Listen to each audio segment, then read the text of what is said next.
করেছি। নমস্কার বন্ধুরা, বাঙালি কুকিংয়ে সবাইকে স্বাগত। সবাই ভালো আছো, আমিও ভালো আছি। আজকে একটা নাস্তার রেসিপি বানাচ্ছি, আপনারা প্রথম থেকে পুরো শেষ অবধি দেখতে থাকুন। আর এটা হালকা ফুলকা কম তেলের মধ্যে খুব সুন্দর লাগবে, আর টেস্টিও খুব সুন্দর। দেখুন এখানে আমি কি কি দিয়ে বানাচ্ছি না বানাচ্ছি সেটা দেখুন। ভালো লাগলে একটা লাইক করবেন, শেয়ার করবেন, সাবস্ক্রাইব করবেন আর পাশে থাকবেন। নতুন পুরনো বন্ধুদের অসংখ্য ধন্যবাদ। দেখুন এখানে আমি পোয়ে নিয়েছি, এই বাটিটার আমি এক বাটি পোয়ে নিয়েছি। পোয়েটাকে আমি ভালো করে ধুয়ে নেবো, চিড়ে। এটাকে পোয়ে বলে, চিড়েও বলে, এটা চিড়ে। এটাকে আমি ধুয়ে নিচ্ছি ভালো করে, কারণ চিড়েটা অনেক সময় ধুলো থাকে, নোংরা থাকে, সেটা ভালো করে ধোয়া হয়ে গেলে ভালো হবে। এই দেখুন নোংরাটা কতটা বেড়েছে, এই জলটা আমি 2-3 বার ধুয়ে ফেলে দেবো। এখানে আমি চিড়েটাকে ধুয়ে নিচ্ছি, চিড়েটা এরকম করে আমি ভিজে রাখতে দেবো। বাদ বাকি আমি যেগুলো করার আছে আমি সেগুলো করে নিচ্ছি। এই জামবাটিটার মধ্যে আমি নিচ্ছি, যেই বাটিটার মাপে আমি চিড়ে নিয়েছিলাম সেই বাটিটার মাপে আমি সুজি নিয়ে নিচ্ছি এক বাটি, আর সেই বাটিটার মাপেতেই আমি একটু দই নিয়ে নিচ্ছি এক বাটি। সুজি আর দইটাকে আমি ভালো করে মিশিয়ে নেব। এখানে আমার দই আর সুজিটা পুরো মাখানো হয়ে গেছে। এটা আবার আমি 10 মিনিটের মতো রেস্টে রেখে দিচ্ছি। এই দুটো জিনিস আমার থাকবে। এখানে আমি আলুটা সিদ্ধ করে নিয়েছিলাম, সিদ্ধ করে চোপাটা ছাড়িয়ে নিয়েছি। এটা আমি ভালো করে ম্যাশ করে নিচ্ছি। এখানে আলুটা আমার ম্যাশ হয়ে গেছে। এবার আমি শুকনো লঙ্কা গুঁড়ো দিয়ে দিচ্ছি, এটা কাশ্মীরি লঙ্কা গুঁড়ো 2 চামচের মতো আমি এটা দিয়ে দিলাম। এখানে আমি ধনে পাউডার দিচ্ছি আধা চামচের মতো। কাঁচা লঙ্কা কুচি দিচ্ছি, 4টে কাঁচা লঙ্কাকে কুচিয়ে দিয়েছি ছোট ছোট করে। স্বাদ অনুযায়ী আমি নুন দিয়ে দিচ্ছি। আর এখানে আমি চাট মশলা দিচ্ছি, চাট মশলাটা আমি 1.5 চামচের মতো আমি চাট মশলা দিয়ে দিচ্ছি। এটাকে আমি ভালো করে মাখিয়ে নেব। আর একটু হালকা চিনি দিয়ে দিচ্ছি। টক মিষ্টি ঝাল লাগে, এটা চিনিটা দিতেও পারেন নাও পারেন, এটা আপনাদের অপশন। আর চিনিটা দিলে কিনা টক একটা চাট মশলার টক টক ভাব আছে, আর দইটাও রয়েছে, আর মিষ্টিটা দিলে বেশ ভালো লাগবে, টক মিষ্টি ঝাল। এখানে আমি বাটিটায় তেল নিয়েছি, তেলটা আমি গরম করে নিচ্ছি। এখানে তেলটা গরম হয়েছে, তেলটার মধ্যে অল্প সরষে দিয়ে দিচ্ছি আমি, কালো সরষে। অল্প পরিমাণে গোটা জিরে দিয়ে দিলাম, অল্প পরিমাণে মৌরি দিয়ে দিলাম, মানে আধা চামচেরও কম দিয়ে দিলাম। আর একটু সামান্য পরিমাণে হিং দিয়ে দিচ্ছি।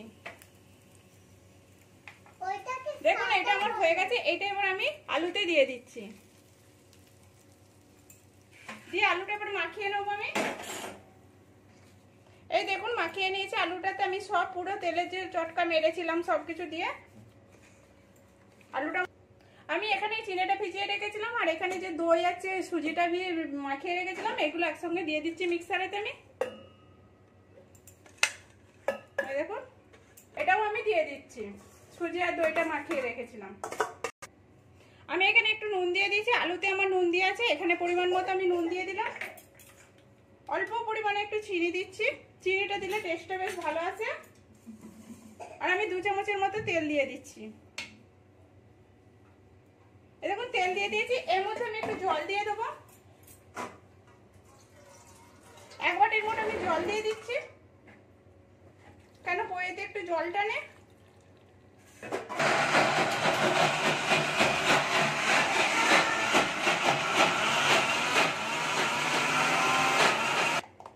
এখানে আমার বেটারটা পুরো পিসা হয়ে গেছে, আমি এটাতে ঢেলে নিচ্ছি। দেখুন বেটারটা কেমন হয়েছে আমার। এটাকে আমি ভালো করে ঘেটে নেবো, পুরোটা আমি ঘেটে নিচ্ছি। এটা আমি ঘেটে নিয়েছি। এবার এখানে আমি খাবার সোডা দিয়ে দিচ্ছি।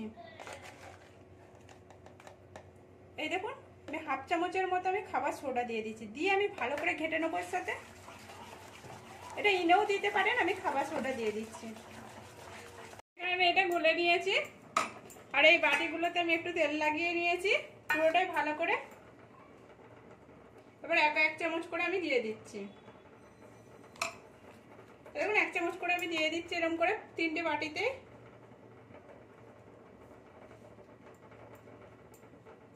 পুরো একই মাপে আমি দিলাম। আর এখানে আমি আলুগুলোকে যতগুলো বানাবো সেরকম গোল করে নিয়েছি। এবার এই আলুটাকে আমি দিয়ে দিচ্ছি এর মধ্যে। মাঝামাঝি আমি এটাকে বসিয়ে দিচ্ছি আলুটা। এরকম করে আমি 3টেতে আমি আগে বসিয়ে নিচ্ছি। দেখুন তিনটেতে আমি দিয়ে দিয়েছি। এবার এর উপরেও আবার আমি বেটার দিয়ে দিচ্ছি।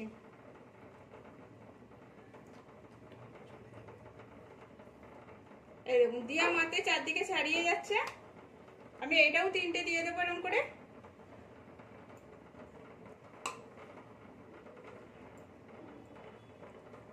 এরকম এটা তো দিয়ে দিচ্ছি। এখানে আমার বাটিটা পুরো ঢালা হয়ে গেছে, জলটা গরম করতে দিয়ে দিয়েছি, জলটাও গরম হচ্ছে। এবার বসিয়ে দিচ্ছি এর মধ্যে।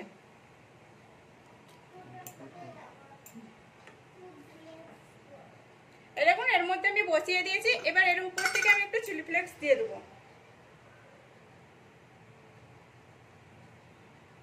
এই দেখুন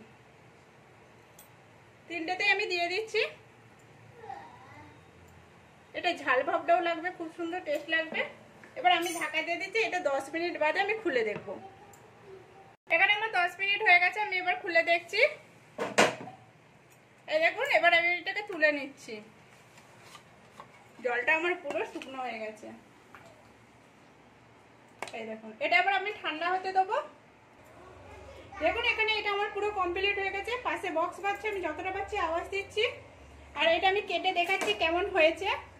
এটা কত সুন্দর হয়েছে, হাতে করে আমি দেখাচ্ছি। এই দেখুন উপরটাও কত সুন্দর রয়েছে। এটা আমি কেটে দেখাচ্ছি।